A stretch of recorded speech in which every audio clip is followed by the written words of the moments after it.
Kondangui, Ngongo prend la place de Moël Kombi dans l'affaire Magil et le stade Lambé. Si vous êtes nouveau, n'hésitez pas de vous abonner. On commence.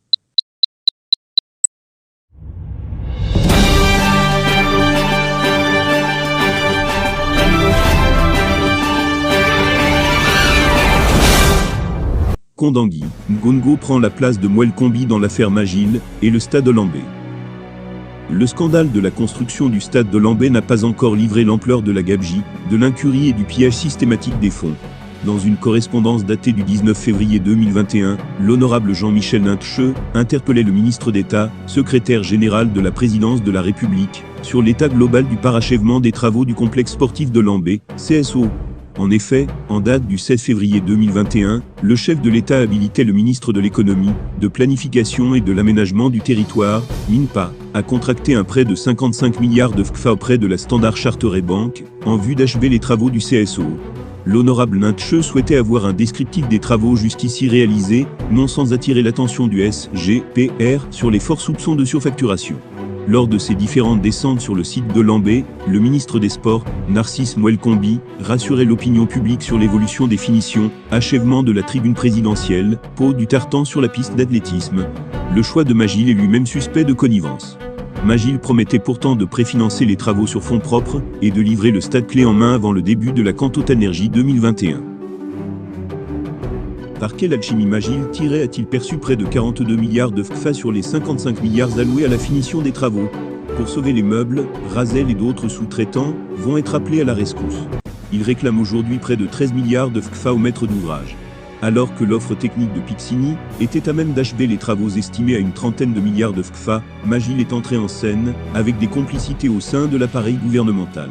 Au Lambé, c'était un complexe sportif, avec un hôtel 5 étoiles, un centre commercial, un gymnase de 1000 places, 2 piscines olympiques, et d'autres commodités aujourd'hui oubliées. La bousculade ayant provoqué la mort de 8 personnes lors du match Cameroun-Comores, a dévoilé au grand jour les défaillances des voies d'accès et la grille de fortune au centre du drame. Estimé à 163 milliards de FCFA, ce chantier a englouti plus de 250 milliards de FCFA. Excusez du peu, le stade est aujourd'hui en décrépitude avancée. C'est un cimetière en béton, avec une pelouse quasi inexistante, et des écailles de pangolin, qui donnent un haut le cœur. Il y a certainement eu un complot contre ce chantier fomenté par la Task Force.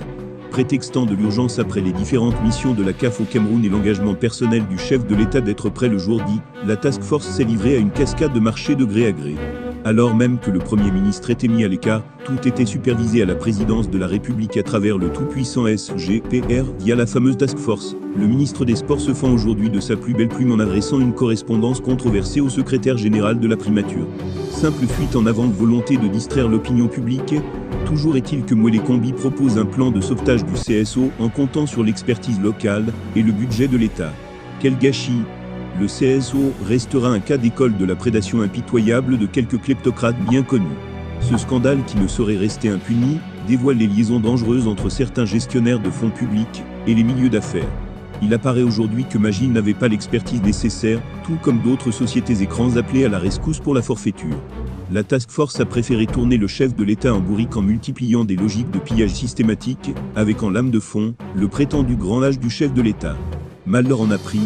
Paul Biya est aujourd'hui plus que déterminé. Tous ceux qui se sont enrichis illicitement, en spoliant l'État, à quelque niveau que ce soit, vont rendre des comptes. On s'achemine vers le grand ménage. Bien chers abonnés, c'est ainsi que nous arrivons au terme de cette édition. N'hésitez pas à continuer de nous soutenir à travers vos commentaires. Merci.